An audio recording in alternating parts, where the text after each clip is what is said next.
mudane madaxweyne waxaan ku weydiin lahaa haddii ummadda Soomaaliyeed urur ha noqoto shacbi ha ahaato maanta Maxamed Xaaji Ibraahim Cigaal waxaan u dooranay madaxweynaha Jamhuuriyadda Soomaaliyeed lagu yiraahdo maxaad yeeli lahayd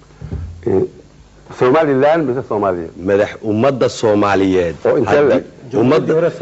ummadda Soomaaliyeed oo dhan haday maanta ku tiraahdo urur iyo ummadba maanta waxa aan u dooranay madaxweynaha ummadda Soomaaliyeed President Maxamed Xaaji Ibraahim Cigaal maxaad dadka ugu jawaabi lahayd wallahi waxa weeye hortu waa ingiriiska ay hypothetical question yani waxa weeye su'aal de si u soo gashaaba aan jirin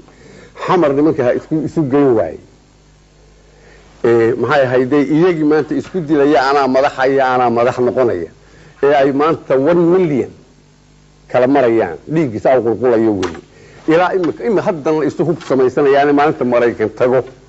nin waliba ninkii kala saabisay horta si ay wati maado nin kala aan madax ka dhigayna rag ururada madax ka dhigayna ma ay jirto aniga dad baa i doortay soo garan dadkii i doortay ee boorama igu doortay maanta mas'uuliyadda diiba aan soo conayo haday ilaahay nacay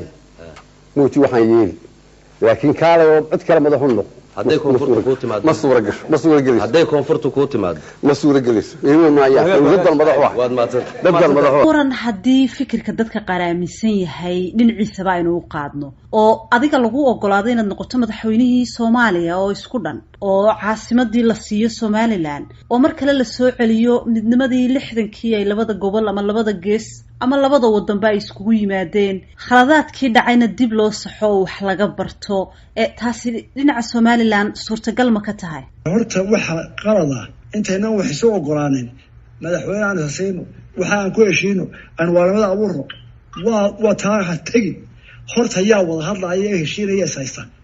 waxaan ka doonaynaa qolada Soomaaliya inay aqoonsaan oo ay dhageystaan dawladda Somaliland ee 60kii walaalnimada ugu timid iyo Soomaaliya in laba dawlad kala gaar ah haddaan taaba lahayn maxaad sheegaysaa madaxweynaha waa maxamed xuseen maxamed cabdiraaci mas'uul barnaamij minister u tagay 10 sano xariga